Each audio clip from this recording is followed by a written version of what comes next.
So I was checking my last video comments, जहाँ पे एक कमेंट बार बार दिख रहा है कि रजत भाई व्हाट अबाउट द स्ट्राइक का क्या अपडेट है, जॉब कब मिलेगा, तो जॉब के बारे में थोड़ा बता दो वगैरह वगैरह। सो यस, क्लियर कर देता हूँ पहले मेन वीडियो में आने से पहले कि स्ट्राइक का जो है एक सच्चाई है कि strike is not over yet, लेकिन जो है मोस्टली सब कुछ जो है क्लियर हो चुका है, शूटिंग शुरू हो चुका है एंड प्रोडक्शन वापस नॉर्मल हो रहा है। लेकिन कुछ एक आध चीज़ों के वजह से हमें स्ट्राइक को फिलहाल ओवर हो गया है, जैसे ऑफिशियल स्ट्राइक इज एंड ये नहीं कह सकते, विच इज़ द एआई। अब एक आर्टिकल कल ही पब्लिश हुआ है, उसको मैं अभी थोड़ा बहुत स्क्रीन पे दे दूंगा, आप देख लेना पॉज करके। ऑल्सो मैं डिस्क्रिप्शन बॉक्स में दे दूंगा, आप जाके वहाँ से पूरा डिटेल पढ़ लेना।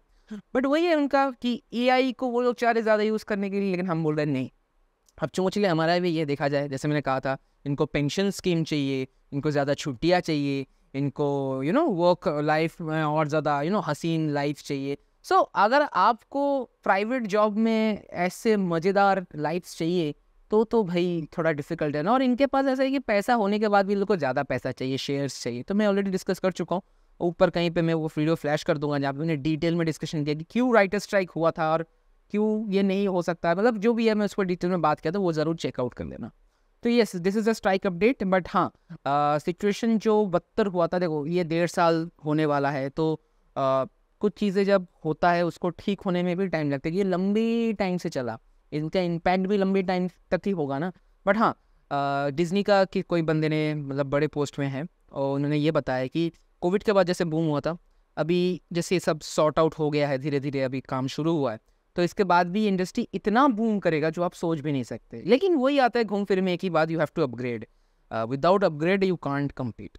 तो चलो, मैं तो मेन मुद्दे से हट रहा हूँ। आज के वीडियो का टॉपिक ही ये था कि बॉलीवुड का वीएफएक्स इतना खराब क्यों होता है जबकि हॉलीवुड का वीएफएक्स इतना अच्छा होता है, और वही आर्टिस्ट इंडिया में ही है, सेम काम हॉलीवुड के लिए जब करते इतना अच्छा काम बन जाता है, बॉलीवुड के लिए जब करते एकदम टट्टी हो जाता है। Sorry for my language, but ये सच है। सो यस, आप देख रहे हैं मन की बात आपसे का एक और एपिसोड। मेरा नाम है रजत और ये है वीएफएक्स वर्ल्ड चैनल, जहाँ पे आपको मिलता है वीएफएक्स रिलेटेड ढेर सारा बातें। और इस एपिसोड में मैं करता हूँ दिल से मन से खुल के बातें, वो भी कम्प्लीटली अनकट। तो शुरू करते हैं आज के इस वीडियो को, जहाँ पे मैं आज क्लियर करूंगा why Bollywood VFX and why Hollywood VFX are not like same to same, और क्यों हॉलीवुड इतना ज़्यादा अच्छा है, बॉलीवुड इतना बेकार का आउटपुट आता है।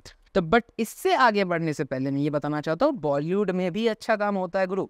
क्योंकि अगर आप बॉलीवुड की एक ही कंपनी है जो सबसे बेस्ट काम करता है, red chillies. I know comment करने वाले थे, तो बट हाँ, red chillies is the biggest company जो हॉलीवुड जैसा क्वालिटी देती है। इनफैक्ट हॉलीवुड वाले भी डर जाते देख के भाई कि वो कॉरिडोर को आता है ना, वहाँ पे मैंने उसका वीडियो देखा, वो लोग भी सोचने के देख कैसे कर देते हैं ये लोग। तो रेड चिलीज कर देता है, लेकिन रेड चिलीज का भी कुछ ऐसे प्रोजेक्ट्स है जो भी देख के आपको लगे ये रेड चिलीज ने किया है। एग्जाम्पल क्रिश 3 जो आया था। अब देखो, एक सिंपल सा जवाब है इसका जो आपका मोस्ट ऑफ द जो क्वेश्चन है वो क्लियर करता है, हालांकि और भी है, which is the budget issue. जैसे आदि पुरुष को ही पकड़ लेते हैं, हालांकि वो काउंट में भी नहीं आता, बट एग्जाम के लिए पकड़ लो, 800-900 करोड़ का मूवी है, ठीक है। वीएफएक्स चिन्नी भर आता है वीएफएक्स वालों के पास, आधा पैसा लेके कौन जाता है? अपना प्रभास भाई। अब आई नो प्रभास फैंस नीचे कमेंट में गालियां देंगे, लेकिन भाई कुछ सही है वही बता रहा हूँ, गलत नहीं बता रहा। अभी देखो प्रभास का कल की मूवी आ रहा है, वीएफएक्स ठीक ठाक है, लेकिन अभी रिसेंटली एक मूवी है ना मैड मैक्स, उस टाइप का मूवी का वीएफएक्स देखो, और उनका जो डेजर्ट वाला सीक्वेंस है सेम टू सेम ही दिख रहा है, ठीक है। लेकिन हमारा बॉलीवुड का आउटपुट और उनका आउटपुट में देखो रियलिज्म का कितना ज़्यादा फर्क है। अब सेम आर्टिस्ट ही काम करता है, लेकिन मेरा फिलहाल एक्सपीरियंस नहीं है बॉलीवुड में, मैं हमेशा शुरू से हॉलीवुड में ही काम दिया हूँ। सो बॉलीवुड में भी जो आर्टिस्ट काम करते हैं वो एक्सपीरियंस गेन करके हॉलीवुड वाले प्रोजेक्ट्स में जाते हैं जब उनका क्वालिटी चेंज हो जाता है। सो आप बोलते हो सेम आर्टिस्ट काम करता है, सेम टूल्स यूज़ करता है, सेम सॉफ्टवेयर यूज़ करता है, सेम टेक्निक्स यूज़ करता है, देन काम का इतना ख़राब क्वालिटी क्यों आता है?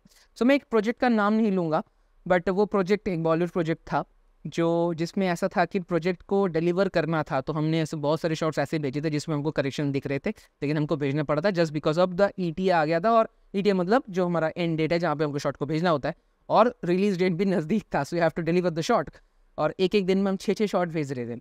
अब इमेजिन करो, आप एक किताब पढ़ रहे हो, आपको दिया गया है किताब पढ़ने के लिए 1 महीना, ठीक है। अब उसी किताब को आपको पढ़ने के लिए दिया जाए 10 दिन, सो ऑब्वियसली ना आप 10 दिन वाले में जल्दी जल्दी जल्दी जल्दी पढ़ोगे, 1 महीने में उसको धीरे से आराम से टाइम लेके पढ़ोगे, उसको डिटेल में पढ़ोगे। सो यही कॉन्सेप्ट हर जगह पे अप्लाई होता है।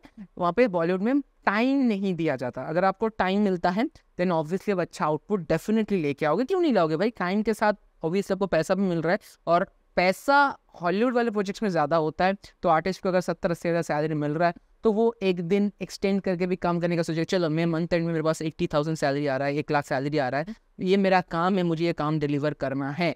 सो ये होता है। बट बॉलीवुड में वही सैलरी इशू हो जाता है, 20-22 हज़ार सैलरीज आते हैं, लेट होता है सैलरीज, तो जिसकी वजह से आर्टिस्ट ऑलरेडी फ्रस्ट्रेटेड होता है और उसकी वजह से काम पे वो इफेक्ट पड़ता है। और फिर आप निकलने जाओगे, सपोज आपका शिफ्ट 4 बजे खत्म हो रहा है, आपको तुरंत 3:30 बजे आके आपका सुपरवाइजर आके बोलता है कि ये भेजना है आज, क्लाइंट आज ही इसको चाहिए। सो ये इशू हो जाता है। Second the most important part जो मैं मानता हूँ, अपनी इंडस्ट्री में बहुत सारे लोग अनपढ़ गवार है, और इस पर भड़क मत जाना बिकॉज ये सच है। अगर आप उनमें से हो तो आप फील कर सकते हो, बट ये फैक्ट है, मैंने बहुत फेस किया है। ऊंचे ऊंचे पोजीशन में मैंने लोगों को देखा है जिनको एक्चुअल में कोई नॉलेज नहीं होता, लेकिन पता नहीं कैसे कैसे पहुंच जाते हैं। आपको पता है कैसे पहुंचते हैं वो लोग। फिलहाल मेरा इतना एक्सपीरियंस हुआ, मैं नहीं पहुंचा बिकॉज मैं वैसा काम कभी किया नहीं, कभी सोचूंगा भी नहीं करने का, बिकॉज मुझे हर चीज़ सीढ़ी बाई सीढ़ी जाना है, मेरे को 2 सीढ़ी 4 सीढ़ी लांग के नहीं जाना है। सो वो लोग ऊपर पहुंच जाते हैं तो फिर उनके पास एक्चुअल नॉलेज नहीं होता, तो फिर वो लोग क्या करते हैं, उनके साथ जो सिनेरियोज हुए थे जब वो एज ए आर्टिस्ट थे, एक्सटेंड करो, ये करो, वो करो, तो वो प्रेशर आर्टिस्ट पे डालता है। हाँ, फिर वो आर्टिस्ट के ऊपर वो उस चीज़ को होता है ना कि मेरे साथ हुआ था तेरे साथ भी होगा, ऐसा वाला, तो वो रिवेंज वाला आ जाता है। अगेन नॉलेज नहीं होगा तो फिर वो उसको सॉर्ट आउट भी नहीं कर सकता। सो ऊंची पोजीशन पे बहुत सारे लोग ऐसे बैठे हुए हैं जिनके पास एक्चुअल में वो पोजीशन में बैठने का मतलब डिजर्व भी नहीं करते, बट स्टिल वो वहाँ पे है। तो इसकी वजह से भी वो इंडस्ट्री पे इम्पैक्ट पड़ता है, वो काम पे इम्पैक्ट पड़ता है, प्रोडक्शन हाउस में भी इम्पैक्ट पड़ता है। और ऐसा नहीं कि लोगों को इस बारे में पता नहीं है, उनको खुद पता है होता है, लेकिन स्टिल चल रहा है, चल रहे तो वैसा। तो ये है एक मतलब इम्पॉर्टेंट पॉइंट। फिर देखो, काम का क्वालिटी पे डिपेंड करता है। आप जिसको शॉट चेक करा रहे हो या जिस क्लाइंट से वो शॉट आ रहा है, क्लाइंट को एग्जैक्टली कैसा चाहिए, ठीक है। बॉलीवुड में क्या होता है ना, आपको अगर आप बॉलीवुड फिल्म में काम करो, बॉलीवुड प्रोडक्शन हाउस में काम करो, आपको पता होता है लाइनअप रहता है 6-7 प्रोजेक्ट्स, आपको एक खत्म करके दूसरा, दूसरा खत्म करके तीसरा, ठीक है। तो हड़बड़ी बहुत ज्यादा होता है। अगर अक्षय कुमार साल में 15-16 मूवी रिलीज कर देगा, ठीक है, तो बाकी फिर उसके साथ और भी प्रोजेक्ट्स होते हैं, और भी मूवीज होते हैं, उनमें से 1-2 बड़े बजट्स का मूवीज होता है जिसमें वीएफएक्स अच्छा खासा देना पड़ता है। सो फिर उसमें भी टाइम जाता है, फिर ये भी डिलीवर करना पड़ता है। बट हॉलीवुड में ऐसा कुछ नहीं होता। हॉलीवुड में क्या होता है ना, एट ए टाइम आप एक काम करोगे, फोकस करो, डिलीवर होगा, उसके लिए टाइम होता है, 6 महीने तक चलता है वो प्रोजेक्ट। बॉलीवुड में 1 महीने, 1.5 महीने, 2 महीने में वीएफएक्स खत्म हो जाता है।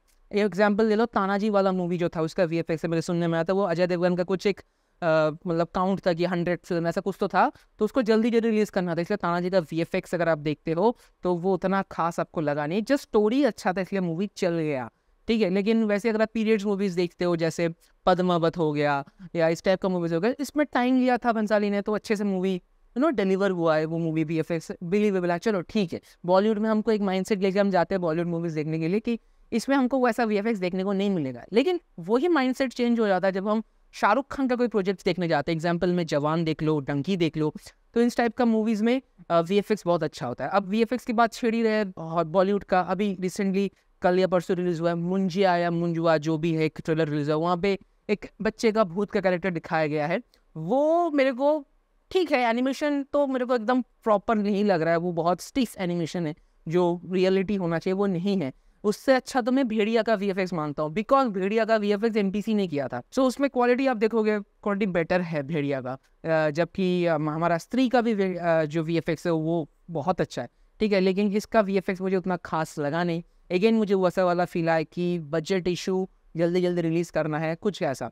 और दूसरी चीज़ ये कि अभी प्रभास का रहा है, जैसे हमने कहा कल की, अब कल की मूवी में वीएफएक्स अच्छा खासा यूज करना ही पड़ेगा, बिकॉज ऑलरेडी लोगों ने बहुत सारे टाइम पे प्रभास के साथ शूट करके पिट चुके हैं।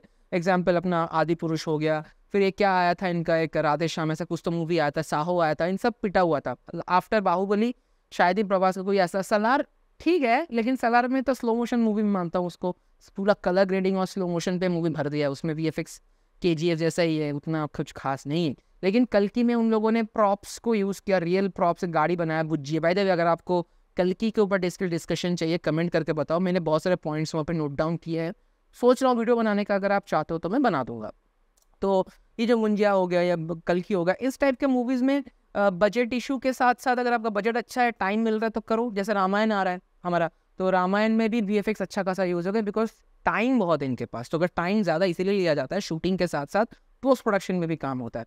लेकिन वही हॉलीवुड में अगर आते हैं तो जैसे भी डेडपूल आ रहा है, ठीक है, ऑनेस्टली स्पीकिंग डेडपूल का VFX टॉप नॉच होगा बिकॉज एक तो मार्वल का प्रोजेक्ट है और ये एक डेडपूल वुल्वरीन एक साथ मिलके आ रहा है। सो एक हाइप है, जैसे स्पाइडरमैन जैसा हाइप इस पे भी है। तो वहाँ पे वो लोग VFX को लिटरली सोचते हैं। हम लोग को ना पिक्सल को जूम करके करेक्शन दिया जाता है, लेकिन वही बॉलीवुड में क्या होता है, ऐसे फ्लो में छोड़ दो, मतलब प्ले करो, करेक्शन नहीं दिख रहा चलो जाने दो। लेकिन हॉलीवुड में क्या होता है ना, अगर वो सीन आपको शायद मूवी में दिखे भी नहीं ढंग से, वो आपको भी पता है यार ये क्या करेक्शन आ रही है, तो दिखेगा भी नहीं, लेकिन still you have to fix this because in Hollywood projects जो हमारा होता है करेक्शंस होता है वो बहुत एक्यूरेट होता है, तभी जाके हमको उस टाइप का क्वालिटी आउटपुट देखने को मिलता है। ऑल्सो वहाँ पे मतलब ये लोग VFX को बहुत सीरियसली ले रहे हैं, इनको मूवी रिलीज करने में मतलब नहीं, इनको अच्छा क्वालिटी डिलीवर करने में मतलब है।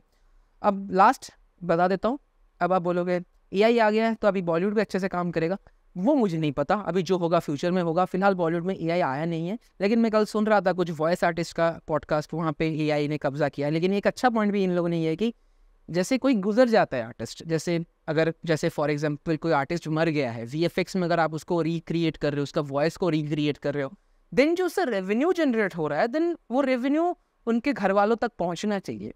आप उनका नाम यूज़ कर, जस्ट लाइक ए कॉपीराइट, ठीक है, आप उनका नाम, उनका फेस, उनका ऑडियो यूज़ कर रहे हो तो उनका घर वाले तक वो रेवेन्यू पहुंचना चाहिए। इन पे आपका क्या राय है, कमेंट करके बताना। बाकी ये था बॉलीवुड हॉलीवुड का एक ऊपर टाइप का डिस्कशन, ज़्यादा घुस नहीं सकता मेरे को भी जॉब में दिक्कत नहीं चाहिए। बाकी आप लोग बताओ आपको कैसा लगा आज का वीडियो, क्या जानने को मिला और क्या जानना चाहते हो आप लोग। बाय द वे स्ट्राइक के बारे में जानना है तो डिस्क्रिप्शन बॉक्स पे आपको डिटेल्स मिल जाएगा, गो क्लिक एंड रीड।